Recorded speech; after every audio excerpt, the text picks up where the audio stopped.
இந்த சந்தோஷமான நாளிலே அகில உலகத்தில் உள்ள தேவ ஜனங்கள் ஆண்டவர் இயேசு பவனியாக பெத்பகே பெத்தானியா என்ற இடத்திலிருந்து எருசலேமுக்கு பவனியாக சென்றதை நினைவு கூர்ந்து சந்தோஷப்பட்டு களி கூறுகிற நாள்.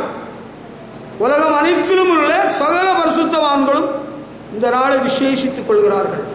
இந்த நாளில் ஆண்டவர் இயேசு பூமியிலே வாழ்ந்த ஒரு நாளில் அவர் பவனியாக ராஜாவாக பவனி போயிருக்கிறார். அப்படி நினைக்கிறவர்கள் நமக்கு ரொம்ப சந்தோஷமா இருக்கும். ஏன்னா அவர் தான் நம்முடைய ஆண்டவர், எஜமான், நாயகன். ஹல்லேலூயா. ஆண்டவர் இயேசு பவனி போனதை பற்றி பைபிள்ல 4 சுவிசேஷங்களில் எழுதப்பட்டிருக்கு. அது எந்தெந்த இடத்துல எழுதப்பட்டிருக்கிறத மட்டும் உங்களுக்கு முதலாவது சொல்லிவிட்டு உங்களுக்கு சொல்ல வேண்டிய சில முக்கியமான கருத்துக்களை அந்த பகுதியிலிருந்து சொல்ல விரும்புகிறேன். மத்தேயு சுவிசேஷம் 21ஆம் அதிகாரம் 1 முதல் 9ஆம் வசனம் வரையிலும் மத்தேயு சுவிசேஷத்தில் குறிப்பிடப்பட்டிருக்கிறது. மத்தேயு 21 1 முதல் 9 வசனங்கள் வரை. இரண்டாவது மார்க்கு சுவிசேஷம் 11ஆம் அதிகாரம் 1 முதல் 11 வசனம் வரை. மார்க்கு சுவிசேஷம் 11ஆம் அதிகாரம் 1 முதல் 11 வசனம் வரை. லூக்கா சுவிசேஷத்தில் 19ஆம் அதிகாரம் 29ஆம் வசனம் முதல் 40ஆம் வசனம் வரையிலும் எழுதப்பட்டிருக்கிறது. யோவான் சுவிசேஷத்தில் 12ஆம் அதிகாரம் 12ஆம் வசனம் முதல் 16ஆம் வசனம் வரை குறிப்பிடப்பட்டிருக்கிறது. கர்த்தருக்கு ஸ்தோத்திரம். நாம் இப்பொழுது சிந்திக்கும்படியாக நம்முடைய தியானத்துக்கு ஆதாரமாக மார்க்கு சுவிசேஷம் 11ஆம் அதிகாரம் 1ஆம் வசனத்தை எடுத்துக்கொள்வோம். மார்க்கு சுவிசேஷம் 11ஆம் அதிகாரம் 1ஆம் வசனத்தை எடுத்துக்கொள்வோம். வசனத்தை பைபிளில் உள்ள அனைவரும் எடுத்து பாருங்கள். அப்பொழுதுதான் உங்களுக்கு சந்தோஷமாக இருக்கும். மார்க்கு 11ஆம் அதிகாரம் 1ஆம் வசனம். அவர்கள் எருசலேமுக்கு சமீபமாய் சேர்ந்து ஒலிவமலைக்கு அருகான பெத்பகே பெத்தானியா என்னும் ஊர்களுக்கு வந்தபோது அவர் தம்முடைய சீஷர்கள் 2 பேரை நோக்கி, உங்களுக்கு எதிரே இருக்கிற கிராமத்துக்கு போங்கள். அதில் பிரவேசித்தவுடனே மனுஷர் ஒருவரும் ஒரு காலும் ஏறிராத ஒரு கழுதை குட்டி கட்டியிருக்க காண்பீர்கள். அதை அவிழ்த்துக் கொண்டு வாருங்கள் என்று ஆண்டவர் சொல்கிறார். ஆண்டவர் இயேசு 2 சீஷர்களை பார்த்து சொல்கிறார் என்று அறிகிறோம். எப்பொழுதுமே இயேசு கிறிஸ்துவின் ஊழியத்தில் 2 சீஷர்களாக தான் அவர் அனுப்பியிருக்கிறார். ஒரு ஆளாக தனிமையாக எங்கு அனுப்புறது போல வேதத்திலே சொல்லப்படவில்லை. இயேசு கிறிஸ்துக்கு 12 சீடர்கள் இருந்தார்கள். 12 பேரையும் பல சந்தர்ப்பங்களில் நற்செய்தி அறிவிக்கும்படியாக, பிசாசின் பிடியில் அகப்பட்டவர்களை விடுவிக்கும்படியாக, நோய்களை குணமாக்கும்படியாக அனுப்பியிருக்கிறார். 2 பேராக தான் அனுப்பியிருக்கிறார். இங்க 2 பேரை பார்த்து சொல்றாரு, உங்களுக்கு எதிரே இருக்கிற கிராமத்துக்கு போங்கள். சீஷர்கள் தான் சொன்னார். திரளான ஜனங்கள் இயேசுநாதரை பின்பற்றி வந்தது உண்மை. ஆனால் ஆண்டவர் இப்பொழுது அவருக்கு ஒரு காரியம் செய்யும்படியாக 2 சீஷரிடத்திலே சொல்கிறார். என்னாட்ட ஒன்றும் சொல்லலையே, என்னாட்ட சொன்னா நான் எவ்வளோ செய்வேனே, நான் ஒரு கழுதைக்கு 7 கழுதையை பிடிச்சிட்டு வந்துடுவேனே, கழுதைக்கு பதிலாக குதிரையே ஓட்டிட்டு வந்துடுவேனே. ஆண்டவர் இயேசு யாரை பயன்படுத்தினார் என்பதை நாம் அறிந்து கொள்ள வேண்டும். இயேசுநாதரை பின்பற்றின மக்கள் திரள் கூட்டமான ஜனங்கள் என்பதை உங்களுக்கு மறுபடியும் வலியுறுத்துகிறேன். ஆனால் சீஷரிடத்தில் தான் சொன்னார், ஒரு கழுதையை அவுத்துட்டு வாரங்க, எத்தனை பேர் வேணும்? 4 பேர் வேண்டாம், 2 பேர் போதும். அதனாலதான் 2 சீஷரிடத்தில் சொன்னார். 2 பேர் போதுமான. அதுல நிச்சயமாக நான் நம்புகிறேன், யூதாஸ் காரியத்திட்ட சொல்லியிருக்க மாட்டார். அவன் பயங்கரமான ஆளு. அவன் இயேசுநாதர் கழுதையை அவுக்க சொன்னார்னு சொல்லிட்டு அவுத்துட்டு போய் ஒருவேளை வித்து காசாக்கி எங்கேயோ போயிடுவான். அவனை நம்ப முடியாது. அவனை பற்றி இயேசுநாதருக்கு தெரியுமா? நல்லாவே தெரியும். நான் நிச்சயமாக நம்புகிறேன், ஆண்டவர் இயேசுக்கு நம்பிக்கைக்கு பாத்திரமான சீஷரிடத்துல தான் அவர் சொல்லியிருக்கிறார். இயேசு கிறிஸ்துக்கு நம்பிக்கைக்கு பாத்திரமான சீஷர்கள் 2 பேர் தான் இருந்தாங்களான்னு நீங்க கேட்கலாம். இல்ல, 11 பேர் நம்பிக்கைக்கு பாத்திரமான சீஷர்கள், யூதாஸ் காரியத்தை தவிர. ஆனா யார் 2 பேர்னு சொன்னா 2 பேரும் போதும் அந்த காரியத்துக்கு. அதுக்கு மேல ஆள் தேவையில்லை. சிலர் ஆண்டவர் சொல்லுகிறத செய்யாம அவங்களுக்கு தோணுற போல செஞ்சிருவாங்க. ஆண்டவர் சொல்லுகிறது போல சொல்லவும் செய்கிறது போல செய்யவும் உள்ள ஆளு யாரு? திறமையானவர்கள், சாதுரியமானவர்கள் யார் என்று ஆண்டவருக்கு தான் தெரியும். அவங்கள பார்த்து தான் சொன்னார், இங்க கும்பகோணம் டவுனுக்கு போங்க, அல்ல திருச்சி சிட்டிக்கு போங்க அப்படி சொல்லல, எதிரே இருக்கிற கிராமத்துக்கு போங்கள் அப்படிதான் சொல்றாரு. எதிரே இருக்கிற கிராமத்துக்கு போக சொல்றாரு.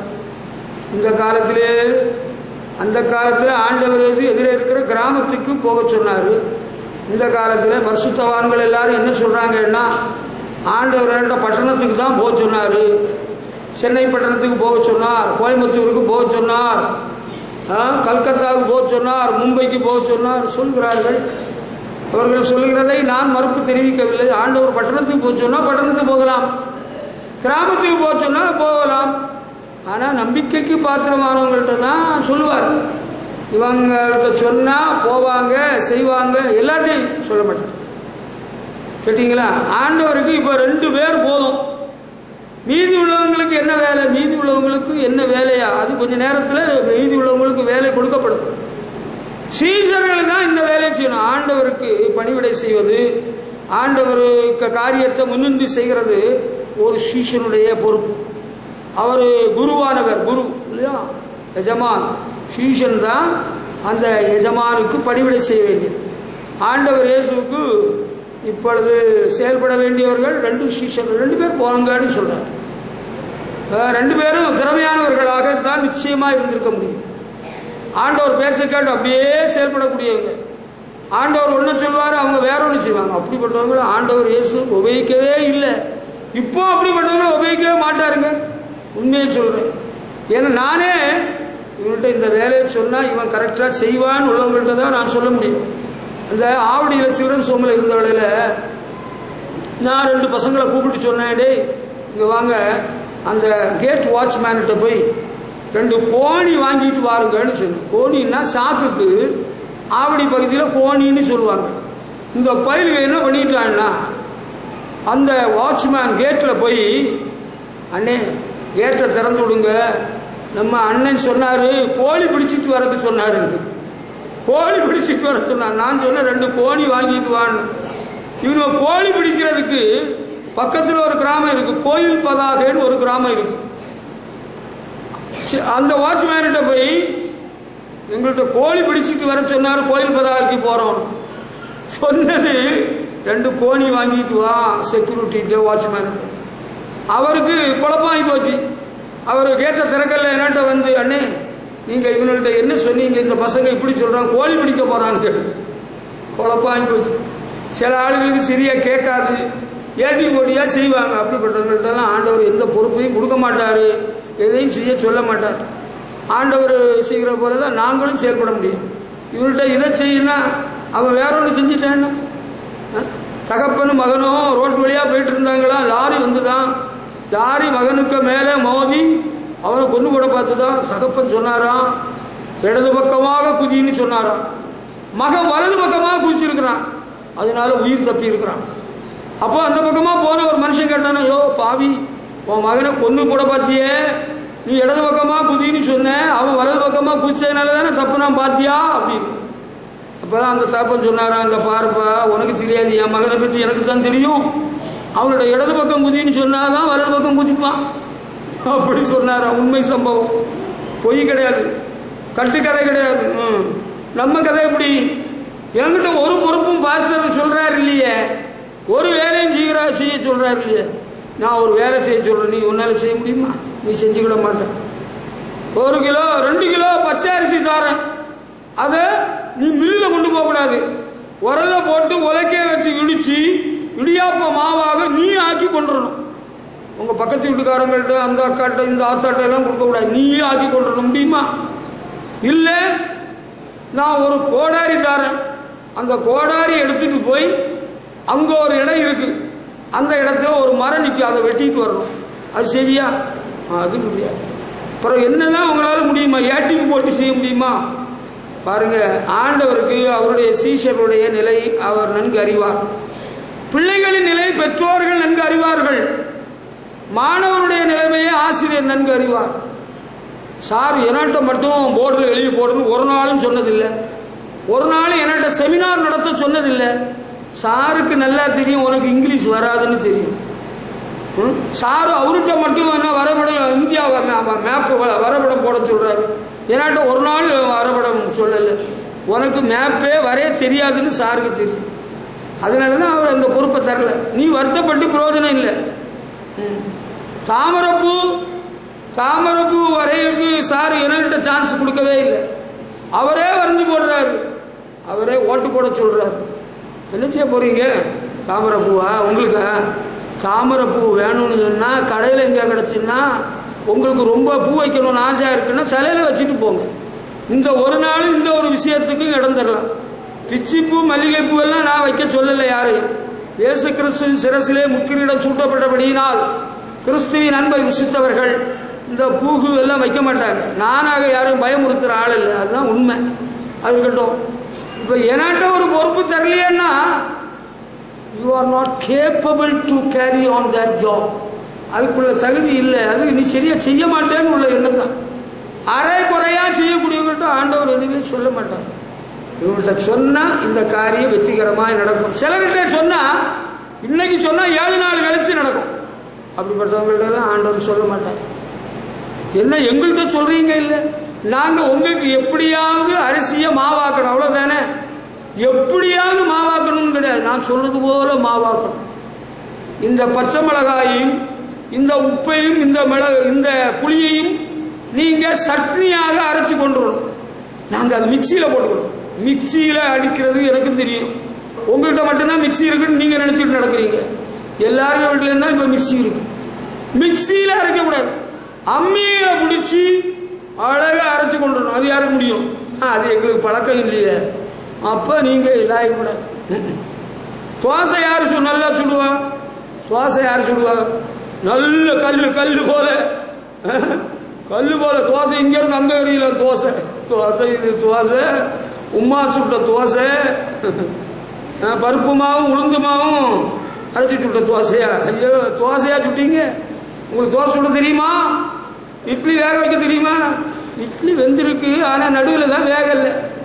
அப்ப இனிமேல் உங்கள்கிட்ட இட்லி வேக வைக்க சொன்னா கதைக்காக. நம்ம விருந்துக்கு செய்கிறாங்கல்ல, அவங்க நல்லா ஜோம் பண்ணி தெய்வ பயத்தோடு நல்லா செய்கிறாங்க. நல்லா இருக்கு, டேஸ்டா இருக்கு, நல்ல மனசோடு செய்கிறாங்க, சுவையாக இருக்கு, நல்லா இருக்கு, வெரி குட். இவங்கள்ட்ட சொன்னா இவங்க நல்லா ரசம் வைப்பாங்க. அவங்கள்ட்ட சொல்லி ரசம் வைக்க சொல்லலாம். இவங்கள்ட்ட ஒரு வத்த குழம்பு வைக்க சொன்னா அவங்க வேற ஏதோ குழம்பு வச்சிருவாங்க. சரிங்களா? நீங்க யாரு எதை செய்ய முடியுமோ அந்த ஆள்கிட்ட அந்த பொறுப்பை கொடுக்கலாம். என்கிட்ட எந்த பொறுப்பை கொடுத்தாலும் நான் செஞ்சிருவேங்க. அப்படி யாராவது ஒரு ஆள் இருந்தா, சமையல் சம்பந்தமா இருந்தா கை தூக்கலாம். என்கிட்ட சமையல் சம்பந்தமாக சகோதரிகளுக்கு ஒரு கேள்வி இருக்கிறது. சமையல் சம்பந்தமாக என்ன செய்ய சொன்னாலும் தின்பண்டம் செய்ய சொல்லல. ஒரு சாம்பார், ஒரு சட்னி, ஒரு வத்த குழம்பு, ஒரு பருப்பு குழம்பு, ஒரு ரசம் நானாக செய்வேன். அந்த திறமை உள்ளவங்க இருக்கிறீங்களா? இருப்பாங்க இருக்கிறீங்க. நம்ம பக்கம் வருவோம். நம்ம என்ன செய்வோம்? நம்மால என்ன செய்யலாம்? நம்ம தூக்கலாம், வைக்கலாம், கவுத்தலாம், காலால உதைக்கலாம். யார நாயையா? நாயே இல்ல, கல்யாணம் பண்ண மனைவிய. அப்படியா? நீ இருக்கலாம் மனுஷன் தானா? மனைவிய காலால உதைக்கிறது மனுஷனுக்கு அழகு கிடையாது. சத்தியமா உள்ளதை சொல்லிட்டேன். அப்படி ஒரு நாளும் செஞ்சிடக்கூடாது. நீங்க செஞ்சிருந்தா நீங்க கர்த்தருடைய பந்தியில் பங்கு பெறதுக்கு முன்னால உங்க மனைவிட்ட ஒப்புரவாகிட்டு நீங்க பந்தியில பங்கு பெறலாம், ஆட்சேபனை இல்லை. கட்டிங்களா? அதுதான் நமக்கு கெப்பாசிட்டி, நமக்கு திறமை என்ன என்று நம்ம கூட உள்ளவங்களுக்கும் தெரியும் இல்லையா? தம்பி, 50 கிலோ வெயிட் யாரெல்லாம் தூக்க முடியும்? 50 கிலோ வெயிட் யாரெல்லாம் இங்க தூக்க முடியும்? நம்ம பக்கம் சகோதரர்கள்ட்ட கேட்கிறேன். 50 கிலோ வெயிட் என்னால தூக்க முடியும். உங்களை கேட்கல, நீங்க எல்லாம் ஓவர் வெயிட் தூக்க கூடாது. அதுவே உங்களுக்கு தெரியல, பாடுபடுறாங்க. சொல்ற கேளுங்க, ஓவர் வெயிட் தூக்காதுங்க சொல்லிட்டேன். நம்ம பக்கத்துக்கு வருவோம். இங்க கவனிங்க, நீங்க நல்லா இப்ப கவனிச்சு பதில் சொல்லணும். நீங்க தூங்கிட்டு 50 கிலோவுக்கு பதிலாக நீங்க 80 கிலோ கேட்டீங்க, தப்பாக கேள்வியை மாற்றக்கூடாது. 50 கிலோ தூக்கலான்னு உள்ளவங்க யாரெல்லாம் இங்க இருக்கிறீங்க? தம்பி, என்னால 50 கிலோ தூக்கலாம். அதனாலதான் நானே அப்படி ஒரு சிம்பிளா கேட்டேன். 50 கிலோ யாரெல்லாம் தூக்க முடியும்? சரி, அப்ப இவன் அங்க எங்கேயா பாக்குறான், இவனால தூக்க முடியாது. இவர்கிட்ட தூக்கி வச்சேன்னா சுளுக்கு பிடிச்சிரும். அதனால இவர்கிட்ட சொல்லக்கூடாது. சரி, உங்க பக்கத்துக்கு வருவோமே. அந்த 12ஆம் கிளாஸ் காலேஜ் லெவல் இவங்கள்ட்ட ஒரு சிம்பிள் கேள்வி கேட்போம். 25 கிலோ வெயிட் தூக்கலான்னு உள்ளவங்க யாரெல்லாம் இருக்கிறீங்கப்பா? 8வது 9வது 10 12 13 எல்லாம் 25 கிலோ. கமான், உங்களை தான் பார்த்து கேட்கிறப்ப 25 கிலோ. இப்பதான் அவங்க முக்காடு போட்டு காட்டுறாங்க. முக்காடு எல்லாம் அழகா தான் நீங்க போடுறீங்க, உங்களுக்கு குழப்பம் இல்லை. 25 கிலோ சிம்பிள், நீங்க தூக்கலாம். ஆனா உங்களுக்கு பழக்கம் இல்லை, அதனால தூக்க முடியாது. இயேசு கிறிஸ்துவின் சீசர்கள் இதுக்கு முன்னால எங்கேயாவது கழுதை தேடி போனாங்களா? இல்ல. எங்கேயாவது அவுத்தாங்களா? இல்ல. கழுதையை பார்த்திருக்கிறாங்களா? பார்த்திருக்கிறாங்க. கழுதை எப்படிப்பட்ட மிருகம்? நல்ல மிருகம், சாதுவான மிருகம். கழுதைகிட்ட போய் விளையாடுனா காலால மூஞ்ச உதச்சிடும். அதுகிட்டே ஒரு டிஸ்டன்ஸ், ஒரு இடைவெளியை காத்துக்கணும். கழுதை ஒரு சாந்தமான ஒரு மிருகம், நல்ல மிருகம். இந்த காலத்துல நம்ம பார்த்த கழுதை எல்லாம் வண்ணானுக்கு அழுக்கு துணியை சுமக்க முடியும். அந்த காலத்திலையும் இந்த காலத்துல வட இந்தியாவில் கோவேறு கழுதைன்னு ஒண்ணு இருக்கு. அது மனிதர்களை சுமக்க முடியும். நான் ஒரு நாள் மழை பெய்கிற வேளையில வெளியே பார்த்துட்டு இருக்கிறேன். புளியம்பேட்டையில் உள்ள ஒரு சின்ன பையன் ஒரு எரும மாட்டுக்கு மேல யாரி அப்படி ஜம் கம் கம்னு போறான். பொதுவா யானைப்பாகன் யானைக்கு மேல உட்கார்ந்து அசைஞ்சு அவன் போவான். அது நம்ம பார்த்துருக்கிறோம். எரும மாட்டுக்கு மேல இந்த ஊருக்கார பையன் யாரி உட்கார்ந்து அசைஞ்சு அசைஞ்சு போறான். எரும மாடு மனுஷனை சுமக்கிறதுக்குள்ள மிருகம் அல்ல. ஆட்டுக்கு மேல யாரி உட்கார்ந்து ஆடு சட்னி ஆகி போயிடும். ஆட்டுக்கு மேல இருக்க முடியாது. கோழிக்கு மேல உட்கார்ந்தா கோழி அவ்வளவுதான் செத்து நீ குழம்பு தின்ன வேண்டியதான். ஆட்டுக்கு மேலே இருக்க முடியாதான், கோழிக்கு மேலே இருக்கக்கூடாதான், எரும மாட்டுக்கு மேலே இருக்கக்கூடாதான். பிறகு என்ன செய்யலாமா? கோவேறு கழுதை எங்கேயா இருந்தா பிடிச்சிட்டு வா, இல்லைன்னா குதிரை வாங்கிட்டு வந்தா குதிரையிலே ஏறி போகலாம். இயேசு கிறிஸ்துவின் சீஷர்கள் நல்ல திறமை உள்ளவர்களாக இருந்திருக்கிறார்கள். அவர் சொல்ற போல செய்வாங்க, சொல்லுவாங்க. அதனால அந்த 2 சீஷர்களுக்கு சொன்னாங்க, என்கிட்ட ஒரு பொறுப்பு தந்தா உங்கள்கிட்ட இன்னைக்கு ஒரு பொறுப்பு தாரேன். நீங்க எப்படி செயல்பட போறீங்கன்னு நான் பார்த்துக்கிட்டே இருப்பேன். ஆன் தட், அது ஆன் பண்ணி விடு, இங்கே ஆன் பண்ணி விடு, நாங்க இருந்து விடுவோம். மெதுவா அமைதியா உட்காந்து விடுவேன். பாஸ்டர்ல இல்ல, நம்ம கூடுதல் சோறு போட்டா யாருக்கு தெரிய போகுது? கூடுதலா தள்ளி விடுயா, சாம்பாரெல்லாம் ஊற்றி விடு. நான் சொல்லாத ஆள் யாரும் எந்த வேலையும் செய்யக்கூடாது. கரெக்டா சொல்லிடுவேன். வழக்கமாக எல்லா மாதமும் நீங்க பங்கிடுகிறவர்கள் இடலாம், நீங்களும் செயல்படலாம். அந்த திறமை இருக்கா? ஆள் பார்த்தே சொல்றாரு. ஆள் பார்த்து தான் நம்ம சொல்லணும். இல்லைன்னா கொஞ்ச நேரத்திலே சாப்பாடெல்லாம் காலி ஆகிரும். அவங்க வாங்கிட்டு போனவங்களும் ஒழுங்கா தின்னுவாங்களான்னா அவங்க தின்ன முடியாது. ஓவரா போட்டுட்டாங்க, அவங்க கொண்டு கொட்டிட்டாங்க. கரெக்டா பங்கிடுவது யாரு பங்கிடுவாங்க? தாய்மார் அழகா பங்கிடுவாங்க. வீடுகளில் அவங்க தானே பங்கிடுறாங்க. ஆமா, பங்கிடுறதுல வஞ்சகம் செய்யக்கூடாது என்று ரோம சபைக்கு பவுல் எழுதுகிறார். இப்ப இயேசுவின் சீஷர்களிடத்துல நீங்க எதிரே இருக்கிற கிராமத்துக்கு போங்கன்னு சொல்றாங்க. இந்த காலத்துல ஆண்டவருக்கு ஊழியத்துக்கு நான் வந்திருக்கிறேன், தம்பி நீங்க அந்த கிராமத்துல போய் ஊழியம் செய்யுங்கன்னா கிராமத்துக்கு போகணுமா? சீதாக்கல்வேஸ்வரன்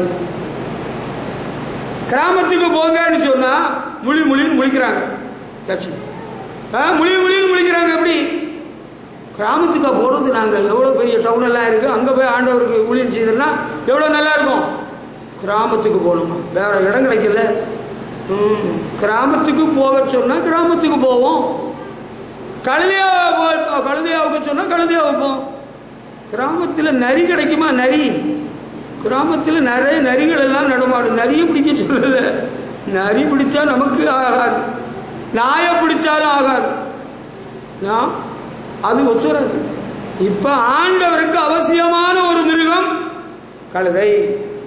அதனால அந்த மிருகத்தை சொன்னார். விளையாட்டுக்காக இல்ல, சர்க்கஸுக்கு இல்ல ஐயா, சர்க்கஸுக்கோ டான்ஸுக்காகவோ அல்ல ஆண்டவர் இந்த கழுதையை தெரிந்து கொண்டது. அவர் பிரயாணம் செய்வதற்காக அந்த கழுதை, அந்த மிருகத்தை விரும்புகிறார். அது அவர் விரும்பினது உண்மை. அதை குறித்து ஏற்கனவே பல ஆயிரம் ஆண்டுகளுக்கு முன்பு தீர்க்கதரிசி சொல்லி இருக்கிறார். ஹல்லேலூயா. அப்படியா? ஆமா, அப்படித்தான். நீங்க படிச்சு பாக்குறீங்களா? சகரியாவின் புஸ்தகம் 9ஆம் அதிகாரம் 9ஆம் வசனத்தை எடுத்து பாருங்க. அங்க தீர்க்கதரிசியை கொண்டு தேவன் சொல்லியிருக்கிறார். படிச்சு பார்க்குறீங்களா? படிச்சு பார்க்கறதுக்கு நேரம் ஆயிரும் இல்லையா? ஆனால் பரவாயில்ல, உங்களுக்கு கொஞ்சம் டைம் ஆயிரும். அதனால கவலை வேண்டாம், நம்ம 2 மணிக்குள்ளார முடிச்சிடலாம். சகரியாவின் புஸ்தகம் 9ஆம் அதிகாரம் 9ஆம் வசனத்தை படிக்கிற வேளையில ஆண்டவர் இயேசு பற்றி சொல்லியிருக்கு இல்லையா? படிச்சு பார்த்தீங்களா? படிச்சு பாருங்க, அங்க என்ன சொல்லியிருக்கு. சீயோன் குமாரத்தியே மிகவும் கலிகூறு, எருசலேம் குமாரத்தியே கம்பீரி, இதோ உன் ராஜா உன்னிடத்தில் வருகிறார். அவர் நீதி உள்ளவரும் ரட்சிக்கிறவரும் தாழ்மையுள்ளவரும் கழுதையின் மேலும் கழுதை குட்டியாகிய மரியின் மேலும் ஏறி வருகிறவருமாயிருக்கிறார். பார்த்தீங்களா? அதான் இதைத்தான் சொல்லி இருக்கு. சகரியா 9:9 சொன்னது ஆண்டவர் இயேசு கழுதை குட்டியின் மேல் ஏறி போறதை பற்றி சொல்லி இருக்கு. People of Zion, rejoice. People of Jerusalem, shout with joy. Look, your king is coming to you. He is a good king who won the victory, but he is humble. He is riding on your donkey, on a young donkey born from a worth animal. இதுக்கு விளக்கம் தமிழ்ல இருக்கிறது போதும். English தெரிஞ்சவங்களுக்கு நான் படித்தது நன்றாகவே புரியும். யூ கேன் என்ஜாய் மோர். நீங்கள் சந்தோஷப்படலாம். கர்த்தருக்கு மகிமை. இந்த கழுதை பற்றி சொல்லியிருக்கு. ஆண்டவர் இயேசு கழுதை குட்டி தாழ்மை உள்ளவராய், நீதி உள்ளவராய், ரட்சிக்கிறவராய், தாழ்மை உள்ளவராய் கழுதை குட்டியின் மேல் ஏறி வருகிறார். ஹல்லேலூயா. ஆண்டவர் ரொம்ப தாழ்மை உள்ளவர். கேட்டீங்களா? அதனாலதான் சொல்லியிருக்கிறாரு, நான் சாந்தமும் மனத்தாழ்மையுமா இருக்கிறேன் என்று ஆண்டவர் சொன்னார். உண்மையாக நம்ம வாழ்க்கையில நமக்கு பெருமையை கொடுக்கக்கூடிய ஒரு மிருகமோ, பெருமையை கொடுக்கக்கூடிய ஒரு வாகனமோ வந்துடவே கூடாது. உங்களுக்கு ஒருவேளை கஷ்டமா இருக்கும். If your position is there for you to have a 4-wheeler or a helicopter, you can afford it. உங்களுடைய தகுதிக்கு ஏதுவான ஒரு 4 சக்கர வாகனம், கார், இல்ல அதை தாண்டி உங்களுக்கு ஆண்டவர் ஒரு அந்தஸ்தை கொடுத்து ஒரு ஹெலிகாப்டரே வாங்கினீங்கன்னா தப்பாவும், அது பெருமைன்னு நான் சொல்லல. தகுதியான வஸ்திரத்தினால உங்களை அலங்கரித்துக் கொள்ளுங்கள் பேரு சொல்றாங்களே, அதுபோல you are rich enough to afford a good car. உங்களுக்கு ஒரு நல்ல கார் வாங்கக்கூடிய வசதி இருக்கு. யூ கேன் கோ ஹெட், நீங்கள் வாங்கலாம். ஆனா எனக்கு வாங்குறதுக்கு வசதி இல்லை. அதே நேரத்தில் நான் லோன் போட்டு எனக்கு பெருமைக்காக ஒன்று வாங்குகிறேன். ஐயோ அப்படி செய்ய, I am sorry, you are wrong. நான் காளையார் கோயில்ல அண்ணன் எசேக்கியா பிரான்சிஸ் உடைய பெராக்கா ஊழியர் பயிற்சி முகாம் நடைபெற்றது. அப்ப நானும் மிஷனரி மார்க்கஸ் தேவசகாயம் போயிருந்தோம். அப்ப அவருடைய பிஷப் பெர்க்மான்ஸுடைய சாட்சியை நான் கேட்டேன். அவர் அங்கே வந்திருந்தவர்களுக்கு அவருடைய சாட்சியை சொல்லித்துரைத்தார். மிகவும் அருமையாக தொடுதலாக இருக்கு. அவருடைய பங்குல முதலாவது புல்லட் அவருக்கு தான் கொடுக்கப்பட்டதான்.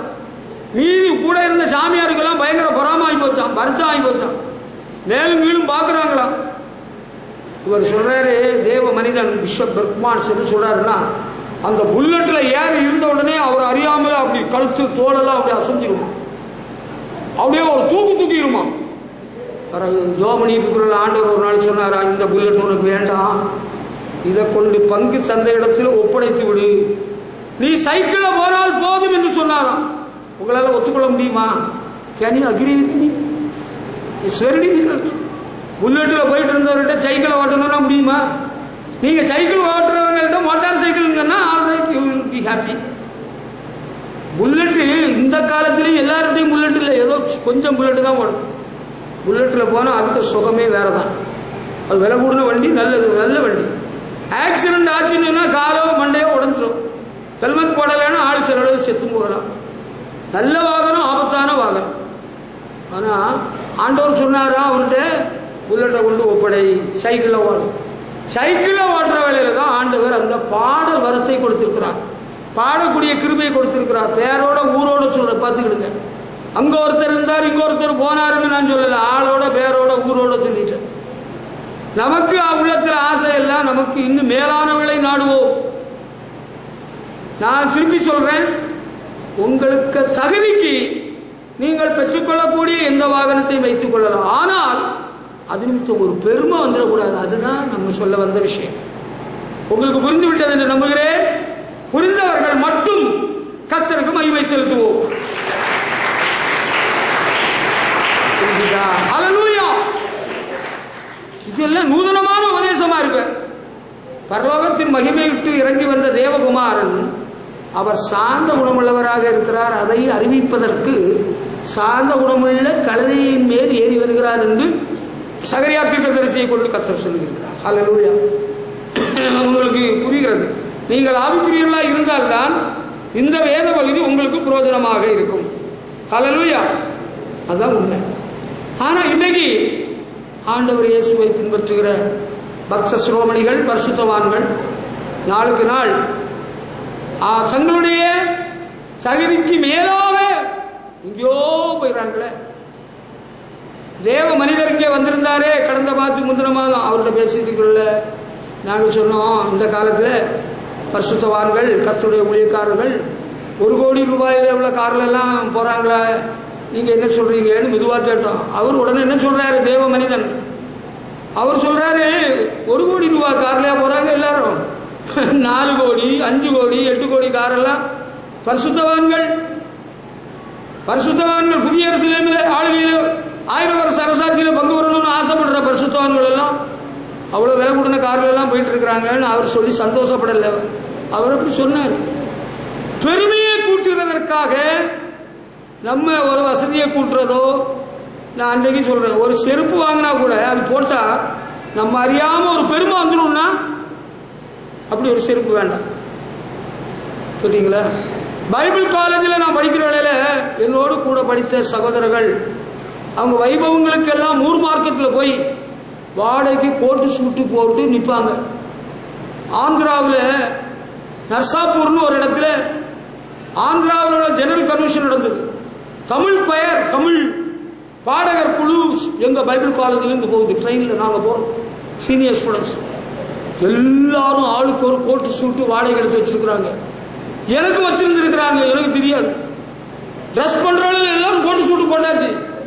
என்கிட்ட சொன்னாங்க, உனக்கு வச்சிருக்கிறோம் நீரும் போடும்.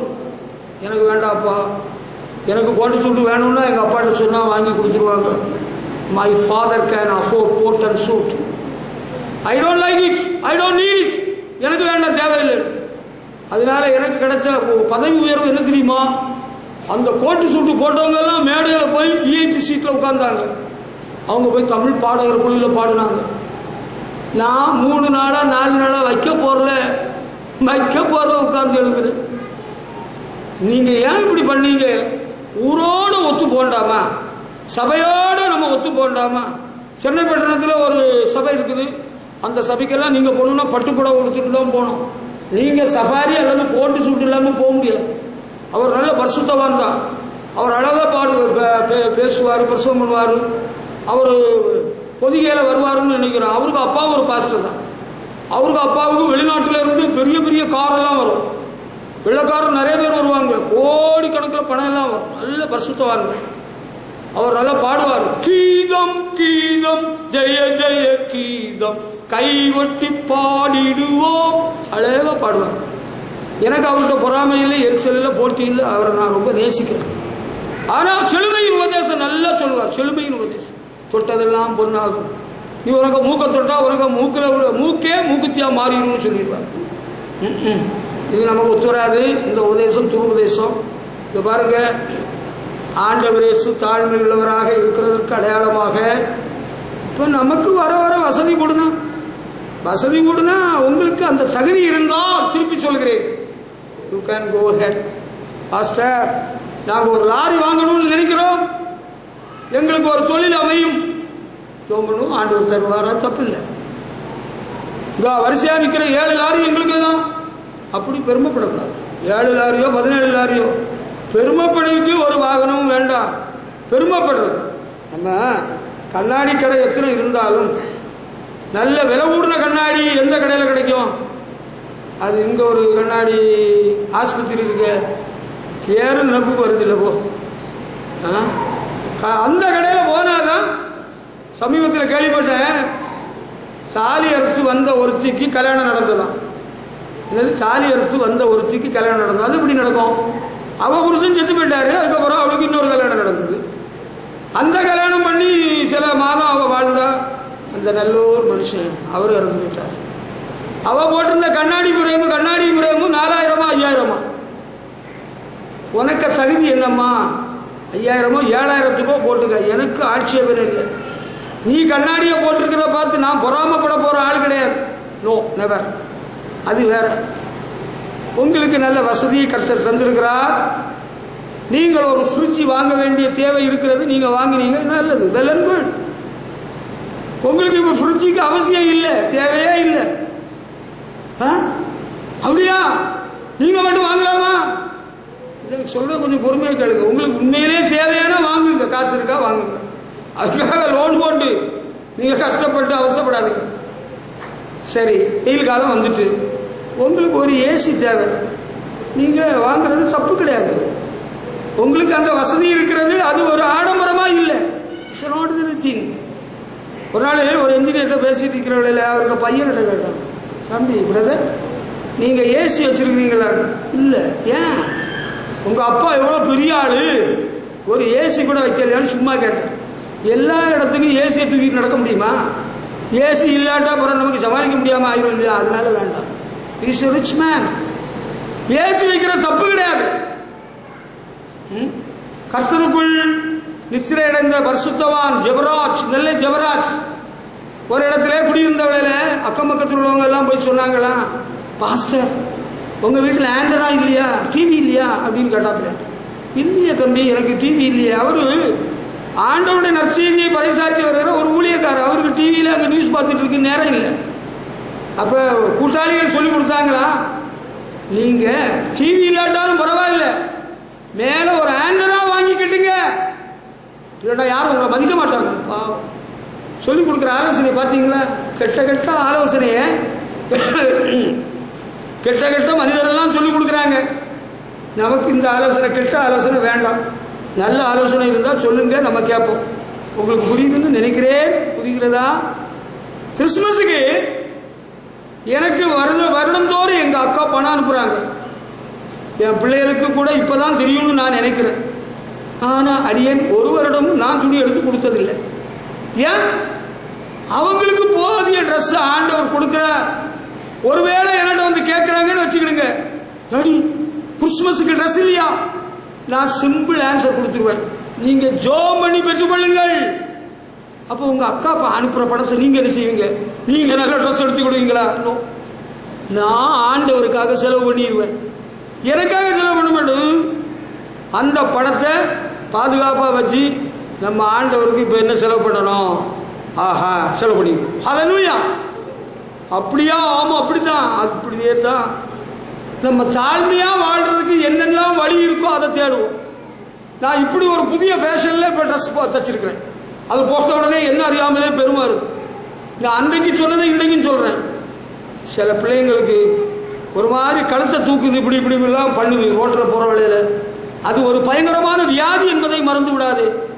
எனக்கு பள்ளிக்கூட ஆசிரியர் கான்வென்ட் ஸ்கூல்ல மகசுதனன் சாரு இப்படி அடிக்கடி இப்படி இப்படி தூக்குவார். அது ஒரு பயங்கரமான வியாதி. அந்த வியாதி உனக்கு வராமல் பார்த்துக்கொள். பெருமைக்கு அடையாளமாக எதுவுமே வேண்டாம். கழுத்து மசைக்க வேண்டாம், தோளும் தூக்க வேண்டாம், உடம்பையும் வளைக்க வேண்டாம். ஜென்டிலா போகும். கழுதை திங்குலாம் ஆடாது, அது அமைதியா, அது காமன் குவைட். ஆண்டவர் இயேசு தெரிந்து கொண்ட மிருகம் அப்படிப்பட்டது. ஹல்லேலூயா. நான் கூட உண்மையிலே உங்களோட மனம் திறந்து சொல்கிறேன். சில ஆண்டுகளுக்கு முன்பு ஒரு குதிரை வாங்கணும், குதிரை வண்டி வாங்கணும்னு நினைச்சேன். குதிரை வாங்கணும், நம்ம குதிரையில போனோம் அப்படின்னு நினைச்சேன். ஜாம் பண்ணா தெய்வீக வழி நடத்தல் இல்லை. குதிரை நம்ம துண்டு துண்டு துண்டு துண்டு துண்டுன்னு தூக்கும், உடம்பெல்லாம் வலிச்சுப்படும், நமக்கு உடம்புக்கு தாங்காது. அதுல ஒரு பெருமையும் வந்துடக்கூடாது இல்ல, அதனால வேற ஒண்ணு. ஆண்டவர் இயேசு போன வாகனத்தை பற்றி சொல்லிட்டேன். கழுதை தீர்க்கதரிசியினால் உரைக்கப்பட்டது நிறைவேறினது. ஹல்லேலூயா. உங்களுக்கு பிடிச்சிருக்கா? இந்த செய்தி பிடிக்குதா? Do you follow me? உங்களுக்கு இந்த செய்தி பிடிக்குமா? அதெல்லாம் உங்களுக்கு பிடிக்காது. நீங்கள் எங்களை சைக்கிளில் போக சொல்லுவீங்க, நாங்கள் போக முடியுமா? நானும் ஜோம் பண்ணிட்டு இருக்கிறேன், புல்லட்டு தாரும் ஆண்டவரே, புல்லட்டு தாரும் ஆண்டவரே. எனக்கும் தருவார் புல்லட். நான் ஒரு ஹெலிகாப்டருக்காக ஜோம் பண்ணலான்னு நினைக்கிறேன். நீங்கள் ஜோம் பண்ணுவீங்களா எனக்காக? எனக்கு ஆசையே இல்லை. ஏரோப்ளைனில் போமா நம்ம, அதுக்கு எனக்கு ஆசை இல்லையே. ஏரோப்ளைனில் நீங்கள் நிறைய பேர் போயிருப்பீங்க, எனக்கு சந்தோஷம். நீங்கள் போயிருந்தா சந்தோஷம். எப்படியாவது சாவுக்கு முன்னால 2 தடவையாவது ஏரோப்ளைனில் போயிடணுங்க. அது உங்கள் விருப்பம், உங்கள் சௌரியம். நான் அதில் இடையில குறுக்கிடல, கமெண்ட்ஸு சொல்ல வரல. 1985 ஏரோப்ளைனில் போய் தென்கொரியாவுக்கு போறதுக்கு நல்ல வாய்ப்பு கிடைச்சது. வெள்ளிக்கிழமை ராத்திரி வரையிலும் உறுதியாக்கப்பட்ட தீர்மானம். பைபிள் காலேஜில் முதல் நபராக நம்முடைய சகோதரர் போகிறார். ஆண்கள் கல்லூரி, பெண்கள் கல்லூரி எல்லாரும் பேசிக்கிறாங்க. சந்தோஷம். நம்ம பிரதரை முதலாவது அனுப்புறாங்க, பிறகு நம்ம வரிசையா அனுப்புவாங்க. தேவ மனிதன் நடராஜ முதலியார் பரிசுத்தவான் என்னட்ட சொன்னார், I am going to send you to England. என்னட்ட சொன்னார், உன்னை இங்கிலாந்துக்கு அனுப்ப போறேன். யூ ஆர் மை சன், நீ என்னுடைய மகன், இங்கிலாந்துக்கு அனுப்புன்னு சொன்னார். எனக்கு அப்பவே ஒரு ஆசை இல்லாம போச்சு. ஐயே, ஆமா, நம்ம மிஷினரி காரியதரிசி வருஷந்தோன்னு சொல்றாரு, நீங்க அங்க உத்தரப்பிரதேசத்துக்கு போங்க, காஷ்மீர் பார்டருக்கு போங்க, நான் ஃப்ளைட் டிக்கெட் உங்களுக்கு அனுப்பி விடுறேன், போங்க. ஐயோ, எனக்கு அப்படி ஒரு ஆசை இல்லையே, என்ன பண்றது? உங்களுக்கு யாருக்காவது ஆசை இருக்கா? போயிட்டு வாரீங்களா? போயிட்டு வாங்க. நமக்கு அப்படி எல்லாம் ஆசை வரமாட்டேன்னு சொல்லுது. நமக்கு சிம்பிளா பெரிய ஆடம்பரம் பண்ணாம அறப்புறேன்னு சொல்றாங்கல்ல, அப்படிதாங்க. ட்ரெஸ்லயே அப்படிதான் இருக்கணும். ஒரு சந்தர்ப்பத்தில் ஒரு ஊருக்கு போயிருந்த, ஒரு ஊருக்கு, அந்த ஊர்ல சில பரிசுத்தவான்களை பார்த்தா அவங்க புதிய ஃபேஷன்ல நிக்கிறாங்க. காலர் வச்சு ஒரு மாதிரி சஃபாரி மாடல்ல எல்லாரும் தச்சிருக்காங்க. என்னையா இது ரொம்ப விசேஷமா இருக்க, இது நல்லா இருக்க மாடல் அப்படின்னு கேட்டேன். யோ, இது போல தைக்கலன்னா எவனு மதிக்க மாட்டாங்க, மதிக்க மாட்டாங்களா? நானும் பார்த்துட்டு வந்துட்டேன். அதுக்கப்புறம் போனா அந்த ஃபேஷனை காணல. கேட்டேன், என்னையா உங்க ஃபேஷன் எல்லாம் எங்க போச்சுன்னு. அது எடுபடல. ஐயா, உங்களுக்கு தெரியாது, அது எடுபடாதுன்னு எனக்கே தெரியும். நீங்களாக தெரிஞ்சுக்கிட்டா ரைட்டு தான், நானும் ஒன்றும் சொல்லலை. அது இருக்கட்டும். நாம let us proceed. லூக்கா சுவிசேஷம் 19ஆம் அதிகாரம் 22ஆம் வசனத்தை எடுத்துக்கொள்வோம் என்றால், ஆண்டவர் இயேசு சொன்னார் இல்லையா, அந்த 2 சீஷர்களுக்கு சொன்னது வேளையில அவங்க போனா என்ன ஆச்சு? அங்க போனாங்களா? போனாங்க. எத்தனை பேர் போனாங்க? இப்ப நீங்க 2 பேர் போய் அந்த வேலையை முடிச்சுட்டு வாங்கன்னு சொன்னா, நம்ம ஆட்கள் எத்தனை பேர் போயிருவாங்க? தம்பி, எத்தனை பேர் போயிருவாங்க? 2 பேரும் போச்சோன்னா 2 பேர் தான் போகணும். இயேசுவின் சீஷர்கள் எத்தனை பேர் போனாங்க? நாங்க உங்களுக்கு துணைக்கு வரோம், என்ன தண்ணி அடிக்கிறதுக்கு நாங்க துணைக்கு வரோம், உங்க கூட வாளியில ஒரு கை நாங்களும் பிடிச்சுக்கிட்டோம். எந்த துணைக்கு போகலாம்? 2 பேரை போச்சோன்னா 2 பேர் போகும். அதிகம் பிரசங்கி ஆக வேண்டாம். இயேசுவின் சீஷர்களை போல ஒழுங்கா நடந்துக்கிடுங்க, அதுதான் கரெக்ட். அந்த 2 பேரும் போக சொன்னாரு, 2 பேர் தான் போயிருக்கிறாங்க. அதுக்கப்புறம் என்ன நடந்தது? அதுக்கு பிறகு என்ன நடந்துள்ளதை சொல்லித்தாரு. அந்த 19ஆம் அதிகாரம் 22ஆம் வசனம் அல்ல, 32ஆம் வசனம். அனுப்பப்பட்டவர்கள் பாருங்கள், எதிரே இருக்கிற கிராமத்துக்கு போங்கள் என்று சொன்னார், போனார்கள். காண்பீர்கள் என்று சொன்னார். அவர்கள் போன வேளையில அங்க கண்டார்கள், தங்களுக்கு அவர் சொன்னபடியே கண்டார்கள். ஆண்டவர் சொன்னா கரெக்டா இருக்கும். ஆண்டவர் சொல்ற வேளையில அங்க பதட்டம், குழப்பம், பிரச்சனை இருக்காது, கரெக்டா இருக்கும். ஆண்டவர் ஏதாவது சொன்னாருன்னு வச்சுக்கிடுங்களா, அதுல எந்த மாற்றம் இருக்காது. எதிரே இருக்கிற கிராமத்துக்கு போங்க, கழுதைக்குட்டியை கட்டியிருக்க காண்பீர்கள். 2 பேர் போனாங்க, பார்த்தாங்க. ஆண்டவர் உங்கள்ட்ட ஏதாவது ஒரு காரியம் சொன்னாருன்னு வச்சுக்கிடுங்க, அது அப்படியே நடக்கும், அப்படியே இருக்கும். ஹல்லேலூயா. ஆனா ஒரு விஷயம், ஆண்டவர் சொன்னாரு, அப்படி நடக்கலையே, அப்படி இல்லையே. there is something wrong with you. you are wrong. நீங்க ஏதோ தப்பு பண்ணிட்டீங்க. அந்த தீர்க்கதரிசி சொன்னார்ல, அது ஏன் நடக்கல? தீர்க்கதரிசி சொன்னது உண்மைதான். you don't deserve it. நீங்கள் அதற்கு தகுதியாக இல்லை. அந்த காரியத்துல நீங்க ஓட்ட விட்டுட்டீங்க. இயேசு கிறிஸ்து சீஷர்களிடத்தில் எதிரே இருக்கிற கிராமத்துக்கு போக சொன்னார். இவங்க டவுனுக்கு போயிருந்தா கண்டிருக்குமாங்க? எதிரே இருக்கிற கிராமத்துக்கு போக சொன்னதுக்கு பதிலாக இவங்க வேற பஸ் யார் எங்கேயா போயிருந்தா ரூட்டை மாத்தினா ஆண்டவர் சொன்னது அங்க காண முடியாது. இன்றைக்கு கிறிஸ்தவ வாழ்விலே ஆண்டவரை பின்பற்றுகிற நமது வாழ்விலே ஆண்டவர் அன்னைக்கு சொன்னார், தீர்க்க தரிசனமா சொன்னார், வெளிப்பாடா சொன்னார், தரிசனமா சொன்னார், சொப்பனமா சொன்னார். ஒன்றும் நடக்கலையே, ஒன்றும் காணலையே. அது காரணம் ஆண்டவர் பொய் சொல்கிறவர் அல்ல, மனமாற மனுஷன் அல்ல. ஆண்டவர் சொன்னதுக்கு ஏற்றபடி நீங்க நடந்துகிடலையே. இனி தீங்கை காணாதிருப்பாய், இன்று கண்ட எய்ச்சியனை இனி நீ காண்பதில்லை. ஹல்லேலூயா. பாதை உன் கூடாரத்தை அணுகாது.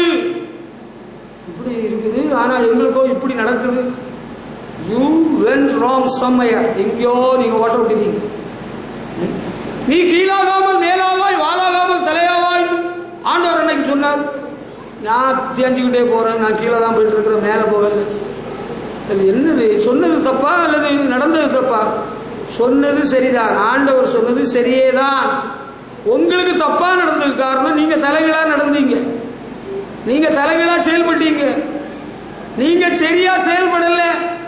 ஆண்டவர் சொன்னது போல செயல்பட்டீங்கன்னா there will be wonders and miracles. அற்புதங்கள் அடையாளங்கள் நடைபெறும். ஹல்லேலூயா. நாங்க அவர்கிட்ட ஜோம் பண்ணோம், இவர்கிட்ட ஜோம் பண்ணோம், அங்க கோபுரத்தில் கூப்பிட்டு ஜோம் பண்ணோம். கோபுரத்திலையும் மண்டபத்திலையும் ஜோம் பண்ணினது வேற, எதிர்கட்டும். நீங்க அதுக்கு ஏற்றபடி நடந்துவிடும். ஆண்டவர் அற்புதத்துக்கு பாத்திரமா நடந்துவிடணும். உங்களுக்காக ஜோம் பண்ற ஆண்டவர் சொல்லுவார், are you ready to obey? நீங்க செயல்பட கீழ்ப்படி ஆயத்தமா இருக்கிறீங்களா? பாஸ்டர் இவங்களுக்காக நல்லா ஜோம் பண்ணுங்க பாஸ்டர். நாம நல்லா ஜோம் பண்ணாம பின்ன என்ன பண்ணிட்டு இருக்கிறேன்? நான் நல்ல கொளுத்த ஆடை வெட்டி தின்னுட்டா இருக்கிறேன். எங்க பாட்டிக்கு அப்பா வீட்டுல ஒரு பெரிய கடா வெட்டி அந்த கடா கொத்துக்கறி போட்டு டெய்லி கறி வச்சு தின்னுவாங்களாம். எங்க வீட்டுல டெய்லி 2 வேளை ஐஸ்ல போடாத மீன் தின்னு நான் வந்தவன். இப்ப 3 வருஷமா மீன் இல்ல, கறி இல்ல, போச்சு. வாங்குறதுக்கு காசும் இல்லை, அதுவும் இல்லை. காசெல்லாம் இருக்கு தம்பி, நான் மீனும் கறியும் தின்னல. அது இருக்கட்டும். நல்லா ஜோம் பண்ணுங்க பாஸ்டர். நான் நல்லா ஜோம் பண்ணிட்டு வந்திருக்கிறேன். உனக்கு சொல்ல போற தேவனுடைய செய்தியை கேட்பியா? God is going to do a miracle in your life, in your family, provided you obey His voice. ஆண்டவருடைய வார்த்தைக்கு செவி கொடுத்தால், கீழ்ப்படிந்தால் பெரிய காரியம் செய்திருவார். ஆண்டவர் சொன்னது வாழ்க்கையில் அப்படியே நிறைவேறும். ஆனா நீ செய்ய மாட்டேன்னு தான் எனக்கிட்ட ஆண்டவர் சொல்றார். இந்த ஊழிய பாதையிலே கடந்த ஆண்டுகளிலே இந்த சபை ஊழியத்திலே ஆண்டவர் திட்டவட்டமாய் ஒரு சிலரிடத்திலே சொல்ல சொன்னார். இந்த சபைக்கு வந்து கொண்டிருந்தவரிடத்தில் ஆண்டவர் சொல்ல சொன்னதை ஒளிமறையின்றி மனதார சத்தியத்தை சொன்னேன். அவர்களோ வெறுத்தார்கள், அவர்களோ பகைத்தார்கள். அதுக்கு நான் பொறுப்பில்லை. ஆண்டவர் சொன்னதை அப்படியே செஞ்சிருவார். நீ அதுபோல செய்யணும். பவுல் தீமோத்தேயு கிட்ட எழுதுற வேளையில நிருபத்தில் குறிப்பிடுகிறார். உபவாச ஜெபத்துக்கு வந்திருந்தா உங்களுக்கு தெரிஞ்சிருக்கும். உனக்கு அடிக்கடி ஏற்படுற வயிற்று வலிக்கு தண்ணி மட்டும் குடிக்காம இனி கொஞ்சம் திராட்சை ரசமும் குடி சேர்த்துக்கோன்னு சொல்றேன். சில சாப்பாட்டை கொஞ்சம் நீங்க கரெக்ட் பண்ணணும்னு சொல்றாரு ஆண்டவர். எனக்கு ஒரே அரிப்பி ஆரியா இருக்குது. அப்ப நீங்க கருவாடு தின்னதை நிறுத்துங்க, திராட்சை பழத்தை நிறுத்துங்க, தக்காளியை நிறுத்துங்க. எனக்கு வயிற்றுக்கு சரியில்லாம அல்சர், குடல் புண்ணாகி போச்சு. நீங்க மாம்பழம் தின்றதை கொஞ்சம் நிறுத்துங்க மகானி, மாம்பழத்தை கொஞ்சம் நிறுத்துங்க. அந்த பொம்பளை இருக்கிறல்ல, அந்த பொம்பளை பச்சை மிளகா சட்னி வச்சு இட்லி தின்றா. உனக்கு அல்சர் என்னைக்கு குணமாகும்? சாப்பாட்டை கரெக்ட் பண்ணு. எனக்கு அடிக்கடி ஒரு மாதிரி மூச்சு அடைப்பு போல வருது, எனக்கு நெஞ்சு வலியா வருது. என்ன சாப்பிட்டீங்க நேற்றுக்கு? அது அவரைக்காயும் துவரைக்காயும் வெண்டைக்காயும் சுண்டைக்காயும், பிறகு கொஞ்சம் உருளைக்கிழங்கு தின்னாங்க. பாஸ்டர் அதை தின்னாத இதை தின்னாத, அப்படி செய்யாத இப்படி செய்யாதுன்னு சொல்றாரு. ராத்திரி 10:30 மணிக்கு 11 மணிக்கு புரோட்டா வாங்கி தின்னாதேன்னு சொல்றாரு. நாங்க கடை வச்சிருக்கிறவங்களுக்கு வியாபாரம் என்ன ஆகும்? எங்க தொழிலையே மூட வைக்கிறாரு. புரோட்டா ராத்திரி தின்னா சீரணிக்காம போயிடும். சொல்ல வேண்டியதை நம்ம ஜோம் பண்ணி முறையா சொல்லிடுறோம், கேட்கறதுக்கு தான் மனதில்லை. ஆண்டவர் சொன்னது போல அவங்க செயல்பட்டாங்க, அதனால கண்டார்கள். ஹல்லேலூயா. கண்டாங்க. அதுக்கப்புறம் என்ன நடந்ததா? அனுப்பப்பட்டவர்கள் போய் தங்களுக்கு சொன்னபடி கண்டார்கள். கழுதைக்குட்டியை அவர்கள் அவிழ்க்கும் போது ஆண்டவர் என்ன சொன்னார்? அந்த கழுதைக்குட்டி நீங்க தான் பார்த்துட்டு வாங்க, ஒருக்கா போய் பார்த்துட்டு வாங்க, திரும்ப போய் அவிழ்த்துட்டு வாங்க. ஒரே தடவை. சிலர்கிட்ட ஒரு வேலை செய்ய சொன்னா ஒரு தடவைக்கு 2 தடவை சொல்லணும்.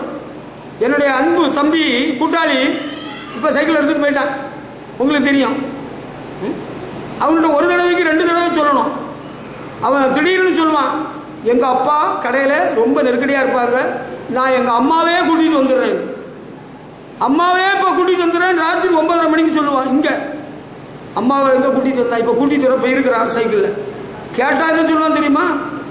நாங்க ஒரு பையனுக்கு மிட்டாய் வாங்கி கொடுக்க போறேன்னு சொல்லுவான். அவனை யாரும் அடிக்க வேண்டாம், அன்பாய் சொல்லிவிட்டேன். இப்ப கவனிங்க, சில ஆட்கள்கிட்ட ஒரு தடவை சொல்றது 2 தடவை சொல்லணும். நீங்க ஒருக்கா பார்த்துட்டு வாங்க, அங்க நிக்குதா? நிக்குது. இனிமே என்ன செய்யுங்க, நல்லா பாருங்க, உங்களால் அவுக்க முடியுமா? சரியில்லை. இவங்க போவாங்க, அங்க போய் பார்ப்பாங்க. அந்த கழுதையே பார்ப்பாங்க. கழுதை கண் ஒரு மாதிரி கலரா இருக்கும். பார்த்த உடனே இவங்களுக்கு பயம் வந்துடும். ஐயோ ஆண்டவரே, எங்களுக்கு பயமா இருந்தது. நீங்க என்ன பண்ணீங்க? நாங்க போய் அந்த கழுதையை பார்த்தோம். இந்த கழுதைக்கு கண்ணை பார்த்த உடனே எங்களுக்கு பயமா இருந்தது, நாங்க திரும்பி வந்துட்டோம். நீங்க இனிமேல் கழுதைக்கு கண்ணை பார்க்காதுங்க, கழுதையை கட்டி இருக்கிற கயிறை பாருங்க, அதை அவுக்க முடியுமான்னு பாருங்க. இவங்க திரும்ப போனாங்க. நிறைய முடிச்சு போட்டு கட்டி இருக்கு. கழுதைக்க கயிறை அறுக்கக்கூடாது, அவுத்துட்டு தான் வர சொன்னார் ஆண்டவர். நல்லா கவனிங்க, கழுதைக்க கயிறை அவுத்து பாருங்க, முடியலைன்னா கத்தியால அறுத்துருங்கன்னு சொல்லல, அவுத்துட்டு வாருங்க. இவங்க போய் பாக்குறாங்க, அங்க முடிச்சு பயங்கரமா இருக்கு, அவுக்க முடியல. திரும்ப வந்தாங்க. ஆண்டவரே, அங்க முடிச்சு போட்டிருக்கு, ரொம்ப பயங்கரமா இருக்கு, எங்களால அவுக்க முடியல, நீரே வந்துடும். இப்படிப்பட்டவங்க சொல்றதுக்கு ஆண்டவரே போய் அவுத்துட்டு வந்துடலாம்.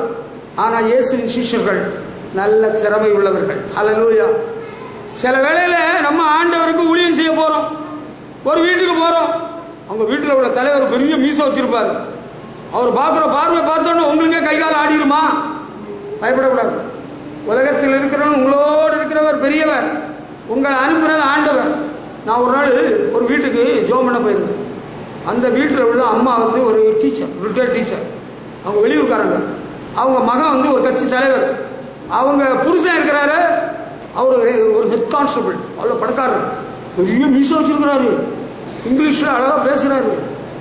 அவர் அப்படியே பார்த்துட்டே இருக்கிறாரு. நான் அவரை கண்டுவிடல, அவருக்குரிய மரியாதை கொடுத்தேன். என்னட்ட உட்கார சொன்னாங்க. நான் இயேசு கிறிஸ்துவினால் வரும் ரட்சிப்பை பற்றி சொல்லிட்டு இருந்தேன். அப்படி கேட்டுட்டே இருந்தார். திடீர்னு ரூமுக்கு போனாரு. அவங்க ரூம்ல இருந்து வேளாங்கண்ணி மாதா சுரூபத்தை கொண்டு வந்தார்.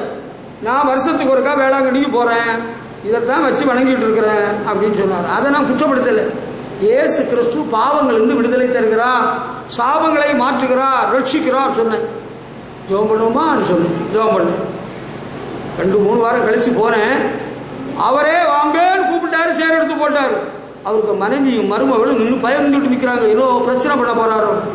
அவர் ஆரம்பிச்சார். நல்ல கனத்த சவுண்ட். அவரு, நீங்க சொன்னது போல நான் செய்தேன். 36 ஆண்டுகளாக அடிமைப்பட்டிருந்த 3 பழக்கங்களை இயேசு மாற்றிவிட்டார். ஹல்லேலூயா. எப்படி இருக்கு கேட்டீங்களா? அதுதான் ஆண்டவருடைய அற்புதம். ஆளை பார்த்து பயந்துடக்கூடாது. அவர் பெரிய மீசக்காரரு. எத்தனையோ மீசக்காரங்களை ஆண்டவருக்குள்ள வழிநடத்தி பரவத்து போயிட்டாங்க.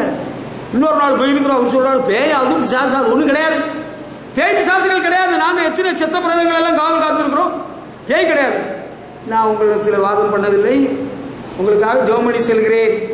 ஒரு நாள் அவருடைய மகன் பைக்கில் வர்றாப்புல, பாச சீக்கிரம் வாங்க, எங்க சித்தி கைகால தூக்கி போட்டு அடிக்குது, நாக்கு வெளியே தள்ளி இருக்கு, சீக்கிரம் வாங்க சீக்கிரம் வாங்க. சீக்கிரம் போனா நாக்கு இவ்வளவு இழுத்து வெளியே கிடக்கு. உண்மையில அணைக்குதா அப்படின்னு நான் பார்த்தேன். பயந்து பெறுவா மனுஷன். உங்களுக்கு நாக்கு மூக்க கூட தொட முடியாத நாக்கு. என்ன நாக்கு உங்க நாக்கு? உங்க நாக்கு எத்தனை பேருக்கு நாக்கு மூக்க தொடக்கூடிய நாக்கு? இப்ப வேலை பார்க்காத, நாளை கழிச்சு போய் பாரு, அல்ல நேரத்துக்கு முந்தின நாள் பாரு. இதான் கவனி. அந்த அம்மாவுக்கு நாக்கு இவ்வளவு நீளத்தில் வெளியே கிடக்குப்பா. அம்மா லிசன் டிவினா கையோ கால தூக்கி போட்டு உதறுது. நான் நின்று ஜோம் பண்ணி பார்த்தா ஒன்றும் நடக்கல.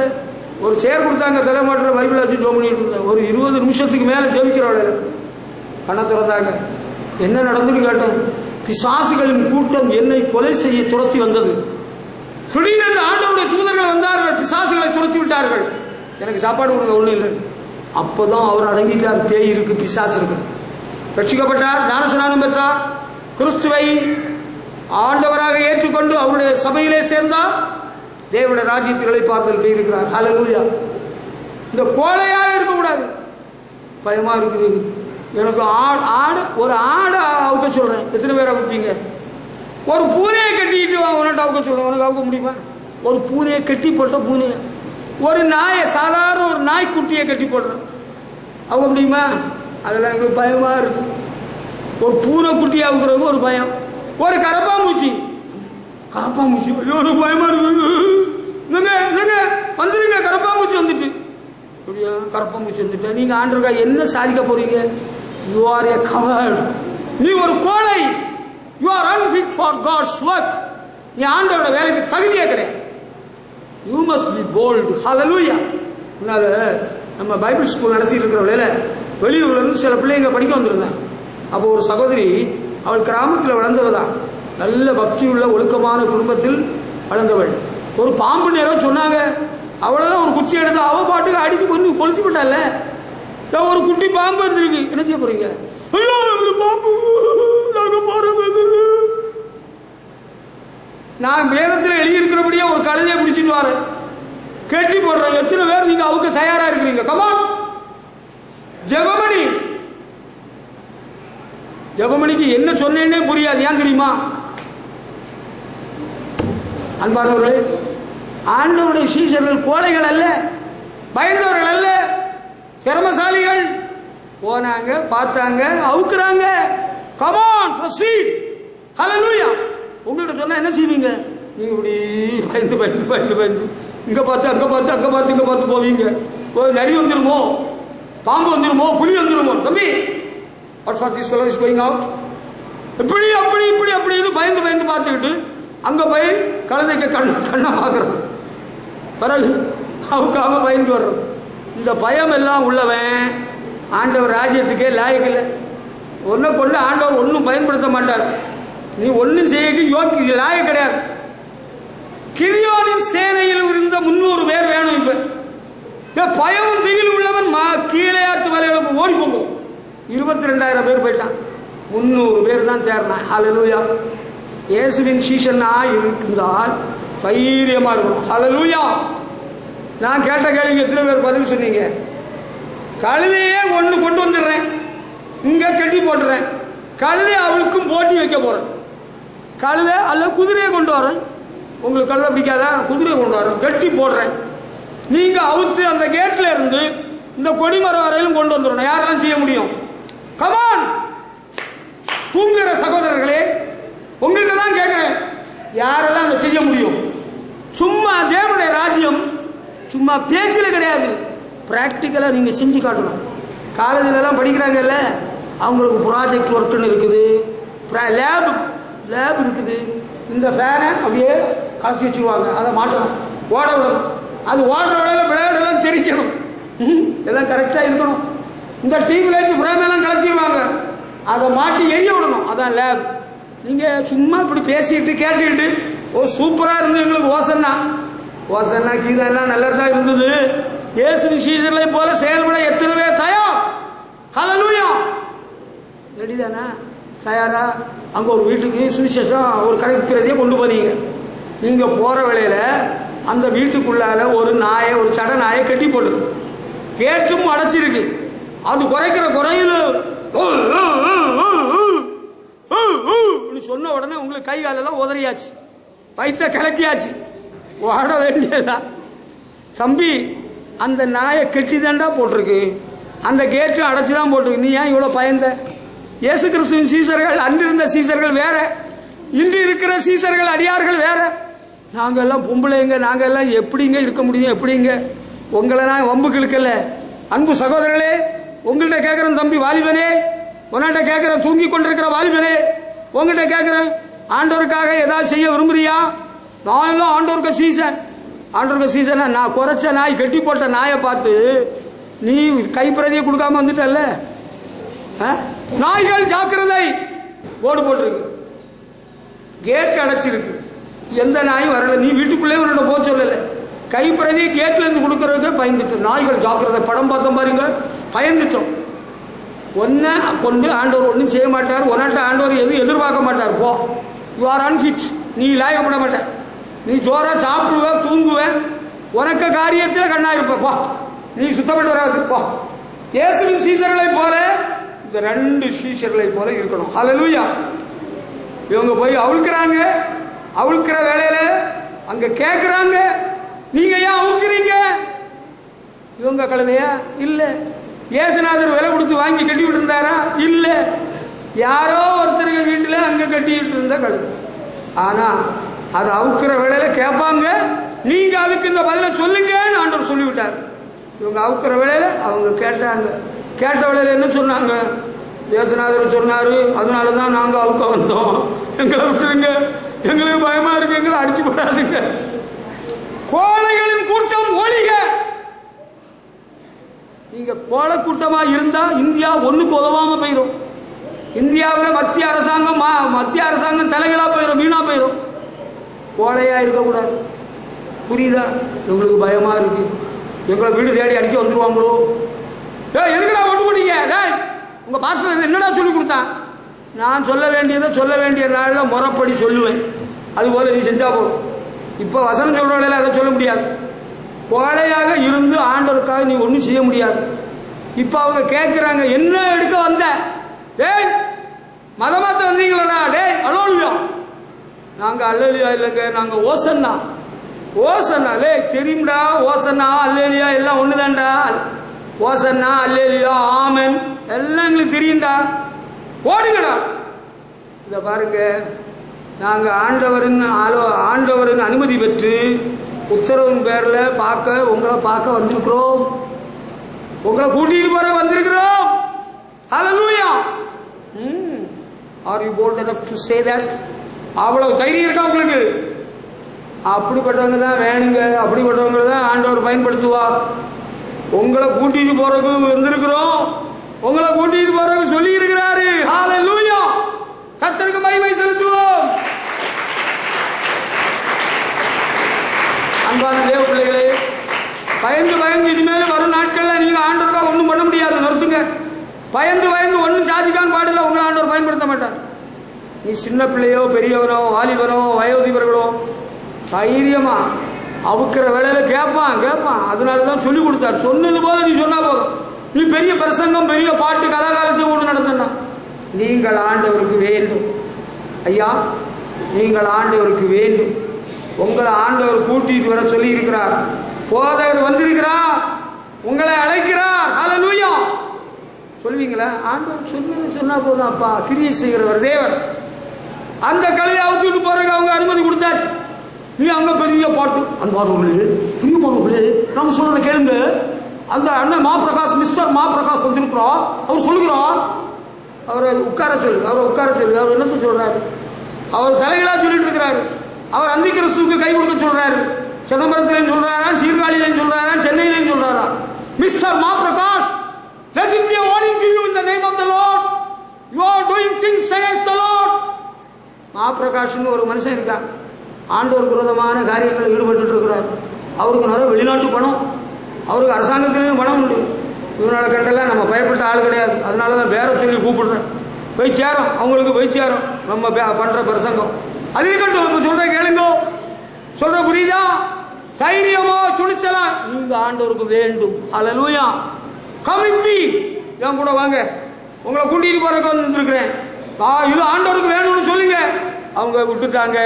ஹல்லேலூயா. அதுக்கப்புறம் என்ன நடந்தது? 35ஆம் வசனம். அதை இயேசுவினிடத்தில் கொண்டு வந்து தங்கள் வஸ்திரங்கள் அதன் மேல் போட்டு இயேசு அதன் மேல் ஏற்றினார்கள். ஹல்லேலூயா.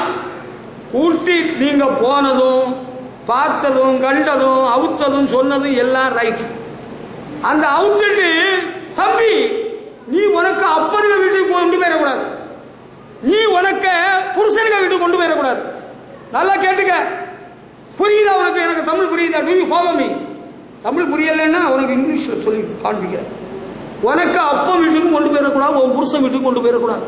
நீ அவுத்துட்டு யாரு சொன்னா அவர்கிட்ட கொண்டு போ. அவர்கிட்ட கொண்டு போய் நீ யாரு இருந்தாத.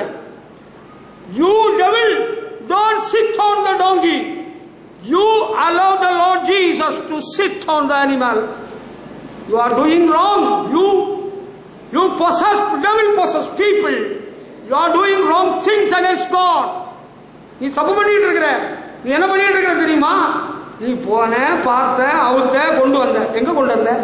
யார்கிட்ட கொண்டு வந்த? ஆண்டவர்கிட்ட கொண்டு வரல, இயேசுவிடம் கொண்டு வரல, எங்கேயோ கொண்டு போயிட்டேன்.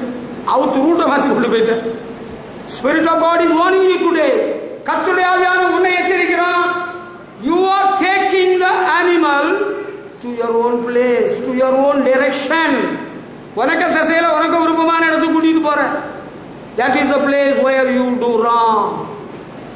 அதுதான் நீ பண்ணிட்டு இருக்கிற தப்பு. You are doing wrong. அதை கொண்டு வந்து இயேசுவிடத்துல கொண்டு வா.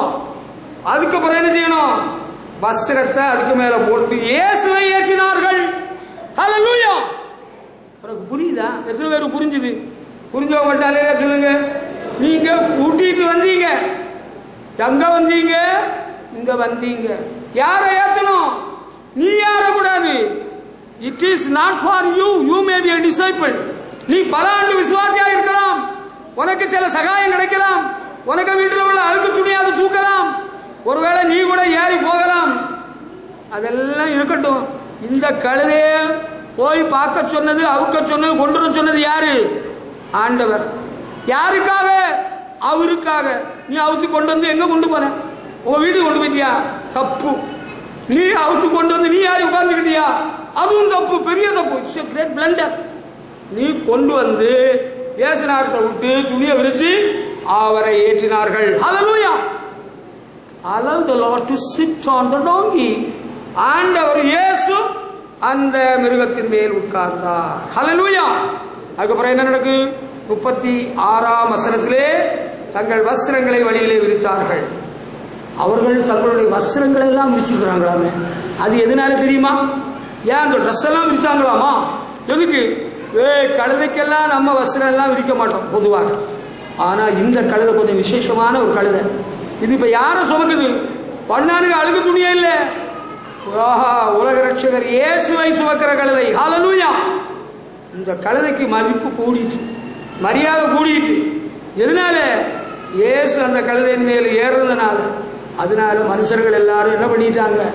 அவங்க வஸ்திரங்களை எல்லாம் விரித்து விட்டார்கள், தரையில விரிச்சிருக்கிறாங்க. ஹல்லேலூயா. இப்ப ஆண்டவர் சொன்னது போல உங்களை அவுத்துட்டு வந்து ஏசுறாரு, உங்க வேலை ஏற்றியாச்சு. இப்ப உங்களுக்கு காலு கீழே நிக்குது இல்ல, காலு தரையில படல, உங்க காலில் எல்லாம் துணி போட்டிருக்கு. உங்களுக்கு இப்ப என்ன பண்ணுது? அந்த கழுதைக்கு ஒரு குழப்பமும் வரல, அதுக்கு என்ன பெருமையும் பிச்சலாட்டம் வரல. அது அமைதியா இயேசுவை சுமந்து கொண்டு போகிறது. ஹல்லேலூயா. ரட்சிப்பின் வஸ்திரம் நீதியின் சார்பை உடுத்திவித்தார். ஹல்லேலூயா. நீங்க ஆண்டவர்கிட்ட வந்துட்டீங்க. காசுக்கு உதவாத கழுதையா கிடந்த ஒன்ன ஆண்டவரை அழைச்சி கொண்டு வந்து அவருக்கு ரட்சிப்பின் வஸ்திரம் தந்தார், நீதி சால்வை தந்தார். உனக்கு இப்ப பெருமை வந்துட்டா. பெருமையே இருக்கக்கூடாது. அமைதியா ஆண்டவரை சுமந்துட்டு போயிட்டே இரு, போயிட்டே இரு. ஹல்லேலூயா. வஸ்திரங்களை விரித்தார்கள். அடுத்து வேற என்ன நடக்கு? 37ஆம் வசனம். அவர் ஒலிவமலையின் அருகாயலை வருகிற வேளையில் சீசர் எல்லாரும் தாங்கள் கண்ட சகல அற்புதங்களையும் குறித்து சந்தோஷப்படுகிறார்கள். ஹல்லேலூயா. உங்களுக்கு எப்படி இருக்கு? சந்தோஷமா இருக்கா? அந்த ஒலிவமலை தாண்டி இந்த பக்கம் வர வேளையில, அடிவாரத்தில் நெருங்கி வர வேளையில சீசர்கள் எல்லாரும் ஆண்டவர் செய்த அற்புதத்தை நினைச்சு சந்தோஷப்படுறாங்க. சந்தோஷப்படுற நேரம் சந்தோஷப்படணும். ஹல்லேலூயா. எப்போதும் மூஞ்ச கழித்து இருக்க கூடாது. ஆண்டவர் சொல்லி இருக்கிறார், அழுகிற உடனே அழுங்கள், சந்தோஷப்பட உடனே சந்தோஷப்படுங்கள். இப்போ ஒரு சந்தோஷத்தின் நேரம். ஹல்லேலூயா. கல்யாண வீட்டுல போய் நாடியில கையை வச்சுக்கிட்டு செத்த மூஞ்சா இருக்க கூடாது. அப்படின்னா நீ போகாத. கல்யாண வீட்டுல போய் இருந்துட்டு அழுதுட்டு இருந்தா, பால் காய்க்கிற வீட்டுல போய் இருந்துட்டு, மாட்டு தொழில பிறந்த ராஜா உனக்கு இந்த மாளிகையா? உனக்கு பேய் கோளாறு தான். சந்தோஷப்படுற இடத்துல சந்தோஷமா இருந்துக்கோ. இவங்க எல்லாரும் என்ன செய்தாங்க? சந்தோஷப்படுறாங்க.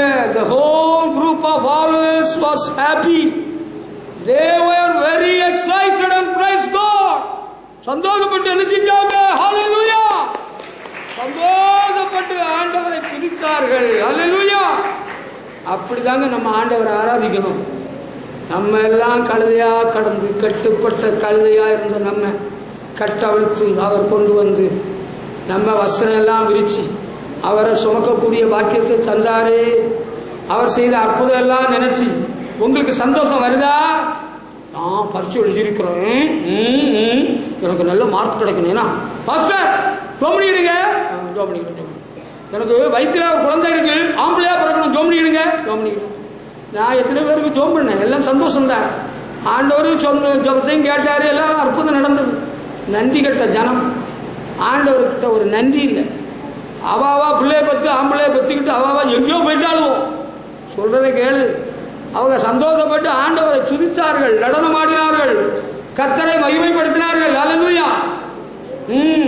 நமக்கு எப்படி இருக்கு அந்த ஜனங்கள்? இயேசுவின் சீஷர்களுக்கு ரொம்ப சந்தோஷம் வந்துட்டு அவர் செய்த அற்புதத்தை எல்லாம் நினைச்சு எனக்கும் அப்படிதான் வருது. சந்தோஷமா இருக்குது.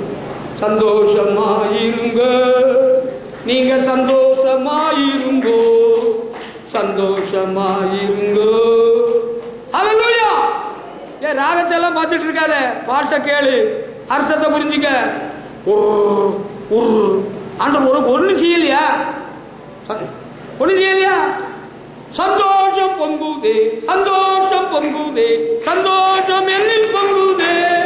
அல்லேலூயா. இயேசு என்னை ரட்சித்தார், முற்றும் என்னை மாற்றினார். அல்லேலூயா. ஆராதனைன்னா அப்படிதான் இருக்கணும்.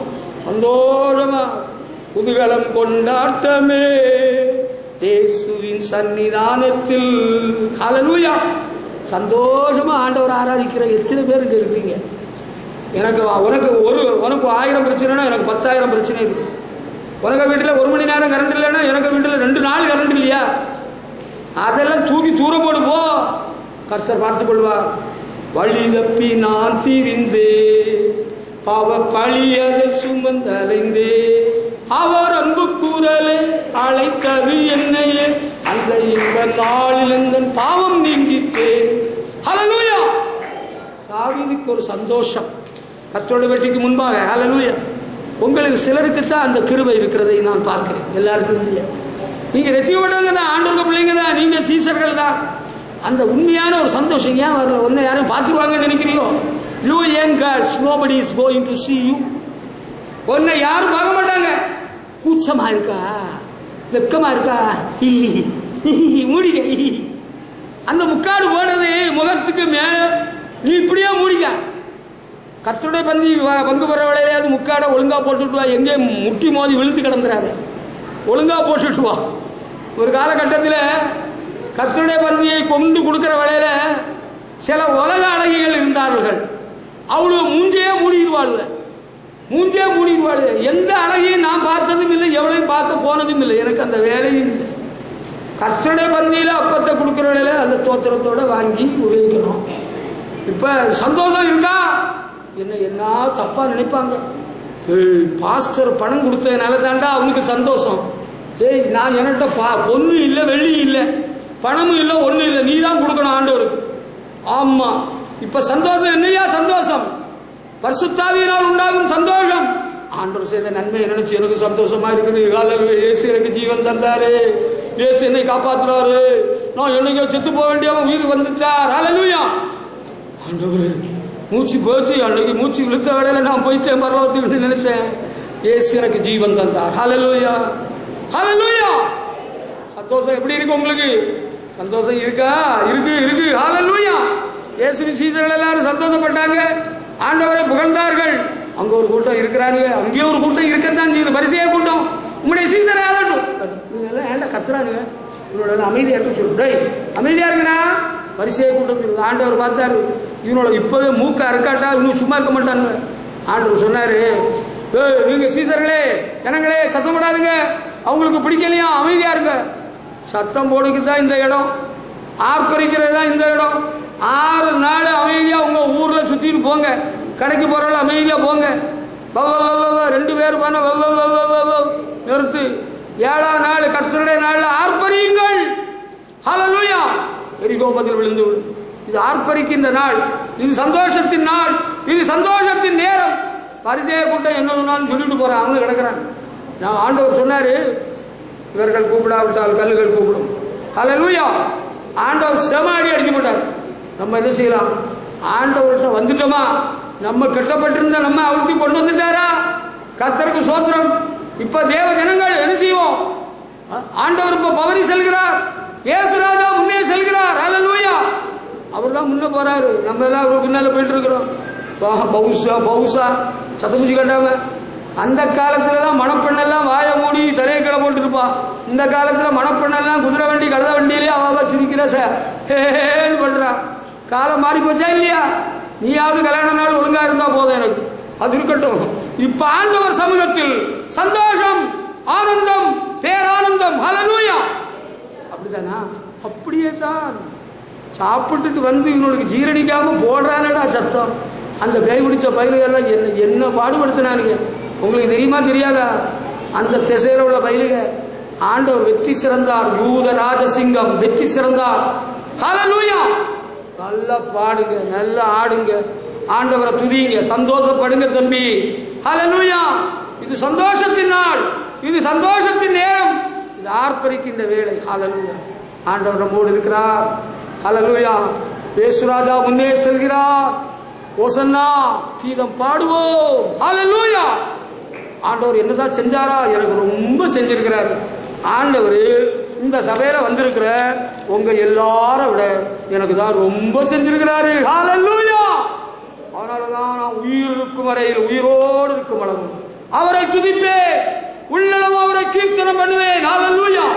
அப்படி ஒவ்வொருத்தரும் நினைச்சுக்கிடணும். நீ பிறக்கிற வேளையில உங்க அம்மா செத்திருப்பா, நீயும் செத்திருந்திருக்கணும். உன்னை உயிரோடே காத்தார், உன்னை அவருடைய பிள்ளையாக்கிட்டார். ஹல்லேலூயா. என்ன என் ஆனந்தம், என்ன என் ஆனந்தம் சொல்லக்கூடாது. மன்னன் கிறிஸ்து என் பாவத்தை எல்லாம் மன்னித்து விட்டாரே. ஹல்லேலூயா. சந்தோஷப்படுவோமா? இது சந்தோஷத்தின் நாள். என்றைக்கு நீங்க ஆண்டவர் சமூகத்துக்கு வந்தாலும், உங்களுக்கு 1000 பிரச்சனை இருந்தாலும், ஆண்டவர் செய்த நன்மைகளை நினைத்து சந்தோஷப்படுங்க, துதியுங்கள், ஆர்ப்பரியுங்கள், அவர் சமூகத்தில் களி கூறுங்கள். அதுதான் ஆண்டவருக்கு ரொம்ப பிடிக்கும். ஹல்லேலூயா. ஆண்டவரால் பயன்படுத்தப்பட விரும்புறீங்களா? Listen what the Lord says. ஆண்டவர் என்ன சொல்றாருன்னு கவனிங்க. Do what he says. அவர் என்ன சொல்றாரு அதை செய்யுங்க. நீங்க அங்க போயிட்டு வாரதும், அங்க பயந்துட்டு இருக்கிறதும், தைரியமா செயல்படுங்க. ஹல்லேலூயா. யாராவது நம்ம கேட்பாங்கல்ல, கேட்பாங்க, உண்மைதான். நீங்க யாரு? நாங்கள் ஆண்டவர் இயேசுவின் பிள்ளைகள், உங்களுக்கு நல்ல செய்தி சொல்ல வந்திருக்கிறோம். இயேசு உங்களை நேசிக்கிறார், உங்களுக்கு சமாதானம் தருவார், உங்களுக்கு சுகவாழ்வை தருவார். அதெல்லாம் எங்களுக்கு தெரியும். உங்களுக்கு தெரிஞ்சாலும் அதை சொல்லுக்கு எங்களை அனுப்பி இருக்கிறார். வெள்ளக்காரனுக்கு காசு பணம் தான் இருக்கா? ஒன்றும் இல்லை. எங்கள்கிட்ட வெள்ளக்காரனுக்கு காசு பணம், டாலரு, பவுன்ஸ் எல்லாம் கிடையாது. எங்களுக்கு ஆண்டவர் இயேசு தந்த ரட்சிப்பு இருக்கிறது. ஹல்லேலூயா. சந்தோஷமாய் முன்னேறுங்கள், செயல்படுங்கள். ஹல்லேலூயா. அவுத்துட்டு உங்க வீட்டுக்கு கொண்டு போயிடாத, நீ கைவசப்படுத்திக்கிடாத, நீ திருடிடாத. Bring it to the Lord. ஆண்டவர்கிட்ட கொண்டு வா, அங்க துணியை போடு, ஆண்டவரை ஏத்து, பாடு, ஸ்தோத்திரம் சொல்லி. ஹல்லேலூயா. ஆண்டவர்களை ஆசீர்வதிப்பாராக. ஆமென்.